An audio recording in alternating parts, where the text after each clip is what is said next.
चीन में एचएमपीवी के मरीजों की संख्या लगातार बढ़ रही है। अब तक भारत में भी इसके 8 मामले सामने आ चुके हैं। अब आप सोच रहे होंगे कि भारत में जिन लोगों को ये वायरस अपना शिकार बना रहा है, क्या वे लोग विदेश से लौटे हैं या उनकी कोई ट्रैवल हिस्ट्री रही है।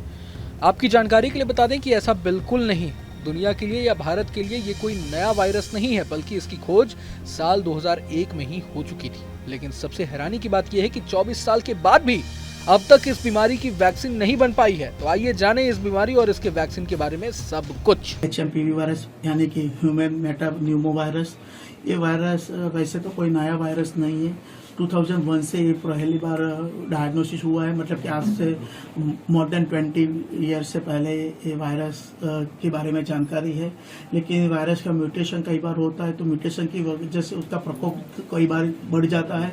तो इसकी वजह से जो चाइना में जो केसेस हुए, इसकी तकीदार के रूप भारत सरकार ने भी इसके लिए और गुजरात सरकार में भी हम इसके पॉइंट पे कार्रवाई कर रहे हैं ताकि किसी को भय न हो। आप सबके माध्यम से मैं पहले ये भी बोलना चाहता हूँ कि घबराने की कोई ज़रूरत नहीं है, कोई ऐसी स्थिति नहीं है। सिर्फ कह लेने की ज़रूरत है, ऐसा कोई केस बढ़े नहीं है। इसीलिए जाहिर जनता से विनती है कि इसमें कोई डरने की बात नहीं है। सिर्फ जानकारी की वजह से हम अपने आप को बचा सकते हैं। अभी ऐसा कोई केस बढ़े नहीं है, ऐसे कोई डायग्नोसिस नहीं हुआ है।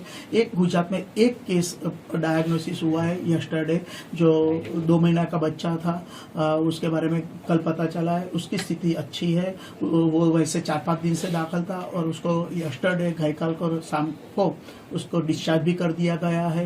गुजरात के बाहर भी केसेस आए हैं, तो कर्नाटक में भी 2 केस के बारे में पता चला है। दोनों बच्चे थे 3 महीना और 8 महीना का। 3 महीना का बच्चे को भी डिस्चार्ज किया गया है और 8 महीने के बच्चे की भी रिकवरी हो गई है। तो ऐसा कोई डरने की बात नहीं है और इतने केसेस कोई बढ़े नहीं है। गुजरात सरकार में additional director public health doctor Neelam Patel ने बताया है कि गुजरात में एचएमपीवी वायरस को लेकर कैसी तैयारी है। वैसे से मैंने अभी बताया, ऐसा कोई टेंशन लेने की या ज़रूरत नहीं है। लेकिन एक अगमचेती के पार्ट के हिसाब से हमने 4 तारीख को वैसे भी हमारी एक रेगुलर मीटिंग थी। Chief district health officer, medical officer of health, civil surgeon, ये सबकी मीटिंग थी।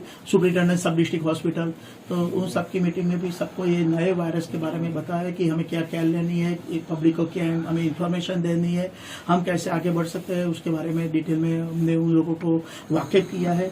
दूसरा यह है कि डायग्नोसिस के लिए भी अहमदाबाद सिविल को भी तैयार कर दिया है कि कहीं अगर डायग्नोसिस की जरूरत पड़े तो कोई करवाना चाहे, अगर ऐसा लगे तो हम कर सके। वैसे तो आइसोलेशन बेड की अभी कोई इतनी ज़रूरत नहीं है, कहीं भी ऐसा कोई गुजरात में कोई केस नहीं है।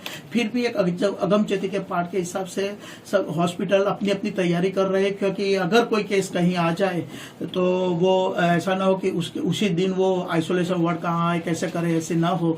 तो ऐसे वो 2, 4, 5, 10 जैसे उनको सगवड़ हॉस्पिटल में मिलती है, उसी के हिसाब से वो अपने हॉस्पिटल में आइसोलेशन बेड की व्यवस्था अपने आप कर रहे हैं। अदरवाइज ऐसा कोई केस नहीं है, ऐसी कोई चिंता की जरूरत नहीं है। बता दें कि भारत में एचएमपीवी के मामले आईसीएमआर की नियमित निगरानी के चलते सामान्य आए हैं। वायरस संक्रमण पर नजर रखने के लिए न्यूमोनिया के कुछ मामले लेबोरेटरी में सैंपल भेजा जाता है और जिससे संक्रमण करने वाले वायरस की सही पहचान की जा सके। एचएमपीवी वैश्विक स्तर पर पहचाना गया श्वसन संबंधी बीमारी पैदा करने वाला वायरस है। इस वजह से सभी आयु वर्ग के लोगों को सांस लेने में तकलीफ हो सकती है। इसमें मरीजों को खांसी, बुखार, सांस लेने में तकलीफ और नाक बहने जैसी समस्याएं होती हैं। बहरहाल पूरे मसले को लेकर आप क्या सोचते हैं, हमें कमेंट बॉक्स में ज़रूर बताएं। अगर आपको ये वीडियो पसंद आए तो लाइक करें और चैनल को सब्सक्राइब करें। वहीं तमाम बड़ी खबरों के लिए देखते रहें न्यूज़ नेशन। न्यूज़ नेशन अब व्हाट्सएप पर खबरों के ताज़ा अपडेट के लिए न्यूज़ नेशन के इस QR कोड को स्कैन करें।